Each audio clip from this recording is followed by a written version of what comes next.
March 11, release ng mga ibon natin ngayon sa Bulacan. So, kape muna tayo. Yun mga kalapatids, ayon sa ating coordinator, papakawalan yung ibon natin ng 6:45. So 5 minutes na lang.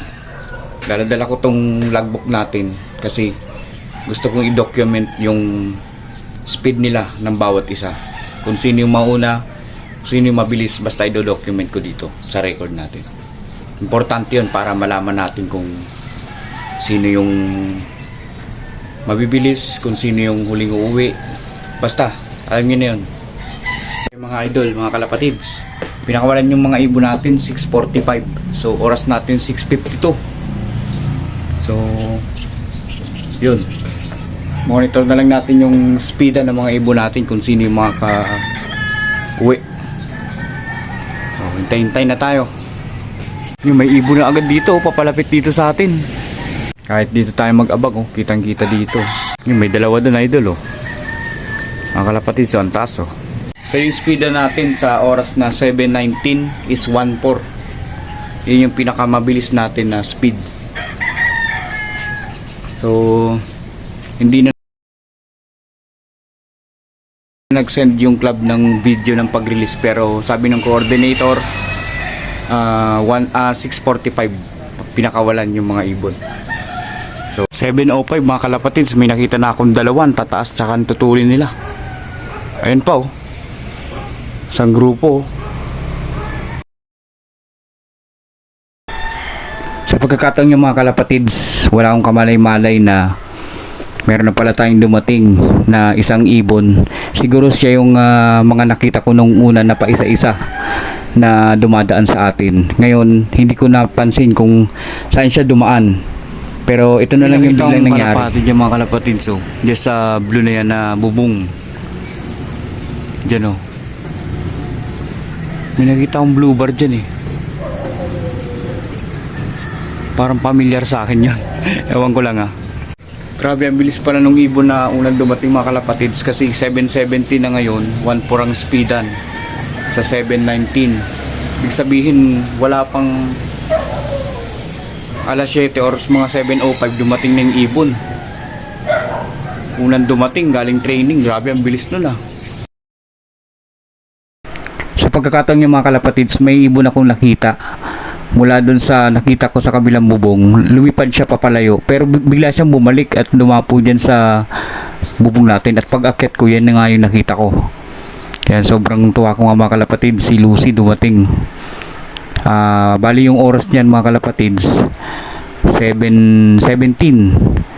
So 7:19 yung 1:4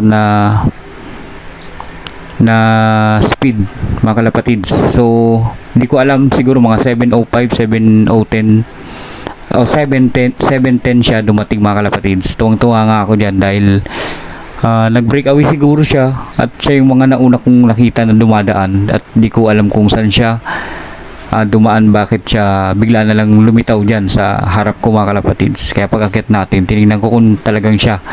Pero dahil nandyan yung asawa niya sa loob, tsaka may palatandaan ako sa kanya, meron siyang inner ring sa kaliwang paa, tapos yung kanyang ring sa kanan.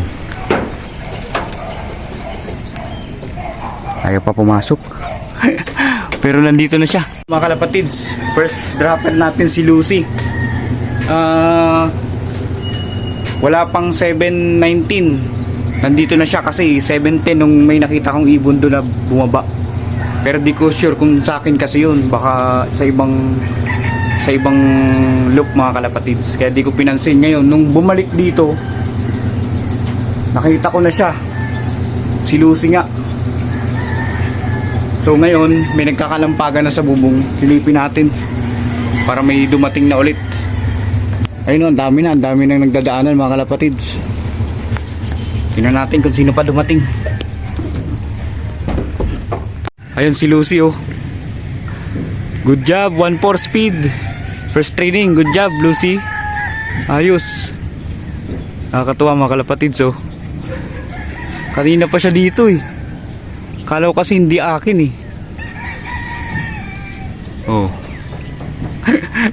Nice. Yun mga kalapatids, time check 7:30 ng umaga. So si Lucy pa lang yung nandito sa atin sa 8.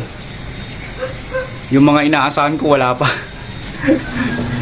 Si Lucy ano lang kasi yan simple-simpleng ibon lang, pero ayan, nag-speed ng mahigit 1/4 mga kalapatids. Grabe, galing.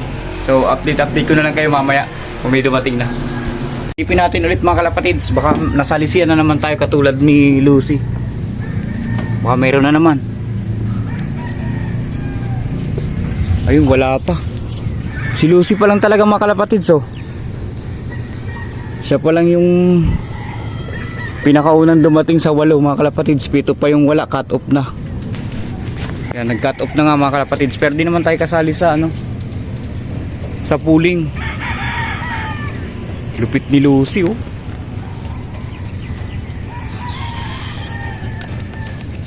Lucy, di ko akalain. Yun, oh, may price daw siya sa asawa niya, oh. Nag-speed ng mahigit 1/4. Ayan. Oh.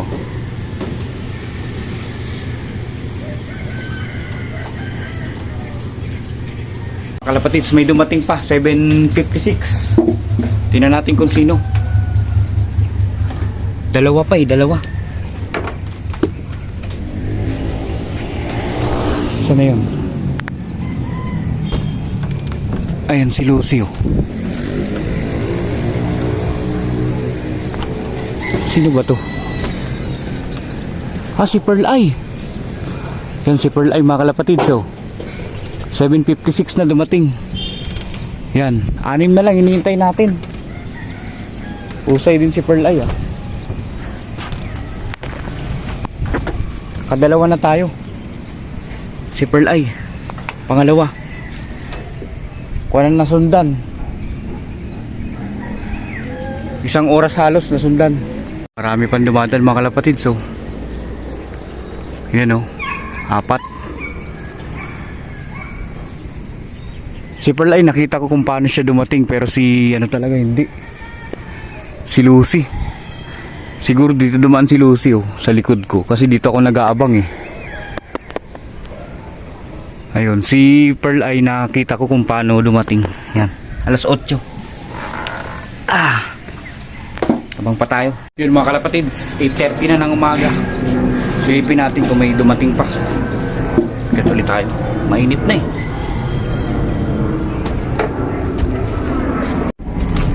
Yan. Dito si Lucy, ayan, oh.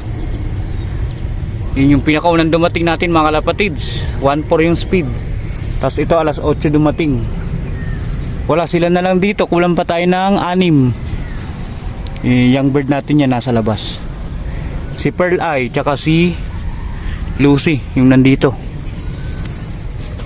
Mamaya akit ulit tayo hapon. Tingnan natin kung sino pa makakauwi. Pero at least meron tayong dalawa. So yun mga kalapatids, oras natin alas 9. Alas 9 G's. So nandito ako sa bintana, nag-aantay-antay pa ako, yan. Kasi kita dito pag may dadaan, kung may iikot bago dumapo sa loob natin. So tinitingnan ko kung sino pa darating. Pero late na yan mga kalapatids. Yung mga inaasahan ko na uuwi hindi nakauwi sa tamang oras. Yung mga hindi ko inaasahan, yan, nakauwi. Lalo na si Lucy mga kalapatids. Sobrang nagulat ako sa unang training natin ngayon. Ginulat tayo ni Lucy. Alam niyo si Lucy mga kalapatids, hindi ko yun masyadong pinapansin kasi nabili ko lang yan ng 500 sa Antipolo nung sisiw pa siya. Tas ako na nagpalaki. Pero sabi nung nabilang ko, Vandenbroek daw yung linyada. So walang pedigree, walang sabi-sabi lang. Pero ayan, nag-speed ng mahigit 1/4 yan kasi 7:17 nung nakita ko siya na nandito na, pero nung nakita ko siya na nandun sa kabilang bubong tapos lumipad, Siguro mga 7 ano yun, 7:10 or 7:05. Galing ni Lucy. Hindi ko akalain. May umiikot pa dito mga kalapatids. Baka sa atin to. Ay hindi. Ayun, marami pang umiikot mga kalapatids. Hintay tayo mamayang hapon. Sa sunod na video na lang. Let's go mga kalapatids.